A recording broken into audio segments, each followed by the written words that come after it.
What's going on everybody? It's your boy JATJ from JATJ Fitness. তো guys আজকের ভিডিওতে আমরা যে টপিকটা নিয়ে কথা বলবো সেটা হইতেছে অশ্বগন্ধা। অশ্বগন্ধার উপকারিতা, অপকারিতা, ডেইলি কতটা পরিমাণ অশ্বগন্ধা খেতে হবে, এগুলো ছাড়া অশ্বগন্ধার অল ডিটেইলস নিয়ে আজকের ভিডিওতে ডিসকাস করা হবে। সো ভিডিওটা অনেক ইনফরমেটিভ এন্ড ইন্টারেস্টিং হবে। So without wasting time, let's start the video.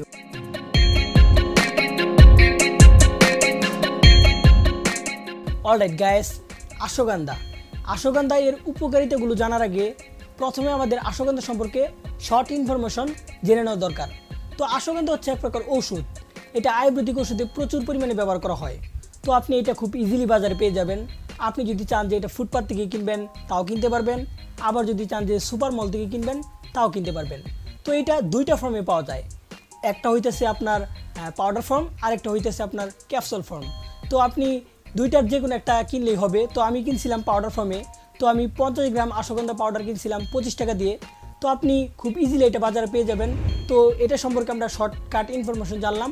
তো এটার বেনিফিট সম্পর্কে আমরা এখন পয়েন্ট আকারে এক এক করে জানব। অশ্বগন্ধা এর উপকারিতাগুলো হচ্ছে এটি আমাদের স্ট্রেস লেভেলকে কমাতে হেল্প করে। তো আমরা যদি আমাদের এই 2020 লাইফস্টাইল ভালোভাবে দেখি তাহলে আমরা দেখতে পারবো আমরা অনেকেই অনেক ধরনের স্ট্রেসে আছি। কেউ আছে লেখাপড়ার স্ট্রেসে, কেউ আছে কেরিয়ার বিল্ড করার স্ট্রেসে, আবার কেউ আছে রিলেশনশিপের স্ট্রেসে। তো আমাদের এই স্ট্রেসকে কমাতে হেল্প করে এই অশ্বগন্ধা। শুধু তাই নয়, আমরা অনেক ধরনের হরমোন ইমব্যালেন্সের প্রবলেম ফেস করি। মানে যে হরমোনটা বেশি থাকার কথা সেই হরমোনটা কম আছে, আবার যে হরমোনটা কম থাকার কথা সেটা বেশি আছে। তো আমাদের এই হরমোন ইমব্যালেন্সের প্রবলেমটা সলভ করতে হেল্প করে এই অশ্বগন্ধা। শুধু তাই নয়, আমরা অনেকে আছি যারা রাতে সঠিকভাবে ঘুমাতে পারি না, তাদের সঠিকভাবে ঘুমাতে হেল্প করবে এই অশ্বগন্ধা। তো আপনারা যারা সঠিকভাবে রাতে ঘুমাতে পারেন না তারাও অবশ্যই ডায়েটে এই অশ্বগন্ধাটা অ্যাড করবেন। কীভাবে এই অশ্বগন্ধাটা খাবেন এটা আমি পরে বলবো। তো আরও বেনিফিট আছে সেগুলো আমি বলি। তো অশ্বগন্ধা আমাদের প্রাইমারিভাবে আমাদের টেস্টোস্টেরন হরমোনকে বুস্ট না করলেও সেকেন্ডারিভাবে আমাদের টেস্টোস্টেরন হরমোনকে বুস্ট করে, যার ফলে আমাদের হেয়ার গ্রোথ ভালো হয়, বিয়ার্ড গ্রোথ ভালো হয়, বডিতে ফ্যাট গেইন কম হয়, মাসেল বিল্ড বেশি হয়, এবং তার সাথে আমাদের পুরুষের সেক্স পাওয়ারকে ইনক্রিজ করতে হেল্প করে এই অশ্বগন্ধা।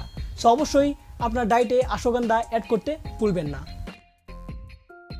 এখন জানা যাক কখন আপনি অশ্বগন্ধা খাবেন, কতটা পরিমাণে খাবেন এবং কিভাবে খাবেন। তো অশ্বগন্ধা আপনি যে কোনো টাইমে খেতে পারেন, বাট আপনি যদি ঘুমানোর আধ ঘন্টা আগে খান তাহলে আপনি বেটার রেজাল্ট পাবেন। তো ঘুমানোর আধ ঘন্টা আগে আপনি 1 গ্লাস দুধের মধ্যে 1 চা চামচ পরিমাণ অশ্বগন্ধা পাউডার নেবেন, দেন ওটা মিক্সড করে খেয়ে নেবেন। তো আপনি যদি পাউডার খান তাহলে তো বুঝতেই পারছেন কীভাবে খাবেন, আর যদি ক্যাপসুল খান তাহলে আপনি পানি দিয়ে খেয়ে নেবেন, তাহলেই হবে, মানে নর্মাল ওষুধ যেভাবে খায়। তো অশ্বগন্ধা যদি আপনি ক্যাপসুল খান তাহলে আপনি দিনে 500 মিলিগ্রাম থেকে 1000 মিলিগ্রাম পর্যন্ত খেতে পারবেন।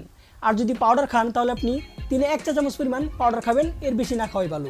তো এইভাবে যদি আপনি অশ্বগন্ধা খান তাহলে আপনি অনেক বেটার রেজাল্ট পাবেন।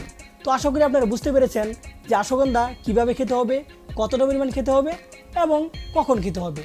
তো এই ছিল অশ্বগন্ধা নিয়ে ডিটেলস ইনফরমেশন। নেক্সট কী নিয়ে ভিডিও চান তো অবশ্যই কমেন্ট সেকশনে জানাতে ভুলবেন না। অ্যান্ড ভিডিওটি ভালো লাগলে then give a thumbs up, share, comment and subscribe the channel. This is JATJ signing out.